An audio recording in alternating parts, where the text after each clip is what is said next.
Secunderabad clock tower అమరవీరుల స్తూపానికి రాజకీయ ఐకాస అధ్యక్షుడు కోదండరాం నివాళులు అర్పించారు. ప్రభుత్వం ఎన్ని అడ్డంకులు సృష్టించినా కవాతు జరిగి తీరుతుందని ఆయన స్పష్టం చేశారు. కార్యక్రమానికి అనుమతి ఇచ్చినా మళ్లీ ఆటంకాలు కల్పించడమేంటని ప్రశ్నించారు. మద్దతుదారులతో కలిసి క్లాక్ టవర్ నుంచి ప్రదర్శనగా నెక్లెస్ రోడ్డుకు వెళ్లారు.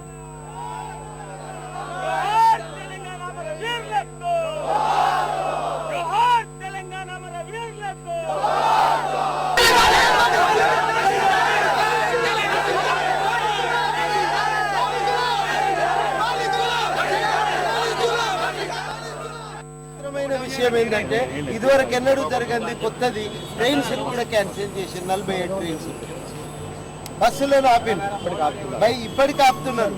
అన్ని ప్రైవేట్ వెహికల్స్ ను బైండ్ ఓవర్ చేసిండు.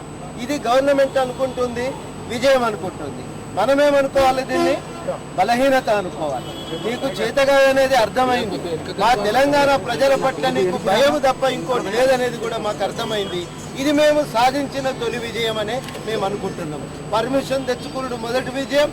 నువ్వు ఇలాగా రెచ్చిపోయి చేస్తున్నట్టేనే మేము రెండో విజయం సాధించినట్టు. ఇవాళ సాయంత్రం వాడికి చేరుకొని సగం దిగ్విజయం చేసుకొని మూడో విజయం సాధిస్తాం.